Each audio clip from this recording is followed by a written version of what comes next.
The golden lights of the California coast shimmered across the Pacific like molten dreams.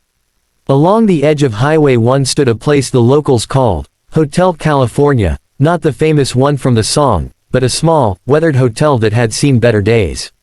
Its neon sign flickered like a dying heartbeat, yet something about it drew travelers in. That night, as rain washed the coast clean, a young boy stood outside the glass doors, drenched to the bone. His name was Eli Turner, 17 years old, with clothes too thin for the cold and shoes that had long given up their purpose. He pressed his hands against the window, watching the warmth inside, couples dining, music playing softly, laughter floating through the air. For a moment, he imagined he belonged there. But the world had never given Eli anything for free. He had grown up in the foster system, shuffled from home to home, learning quickly that survival wasn't about luck, it was about persistence. When his last foster parent kicked him out for being too old to care for, Eli had walked from San Diego all the way up the coast, searching for a job, a bed, or even a chance. As he stood there, the hotel door opened, and a tall man in a white suit stepped out. His name was Mr. Callahan, the owner, a man whose face had been on business magazines, known for turning struggling hotels into gold. His voice was sharp, his presence colder than the rain. "Can I help you, kid?"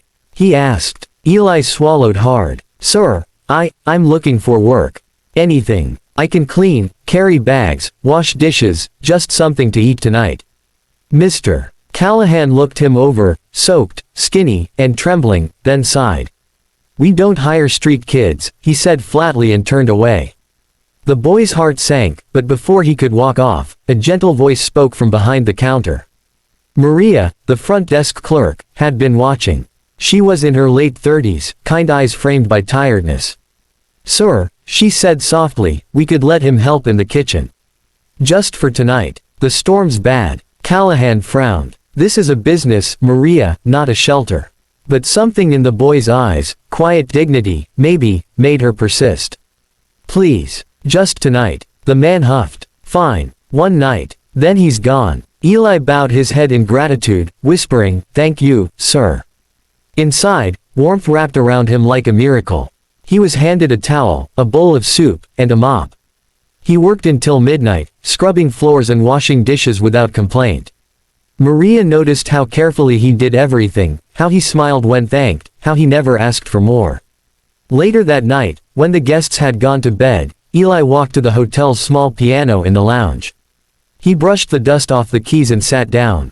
His mother, who died when he was 8, had taught him to play from memory. Music had been their only escape from hunger and fear. He hadn't touched a piano in years. The first notes were hesitant, but then came a melody so pure and haunting that even the storm outside seemed to listen. It was Hotel California, reimagined with tenderness and sorrow, every note telling a story of loss, longing, and hope.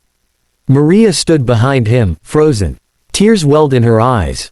When Eli finished, silence filled the room, broken only by the crackling of the fireplace. From the shadowed staircase, Mr. Callahan had been watching.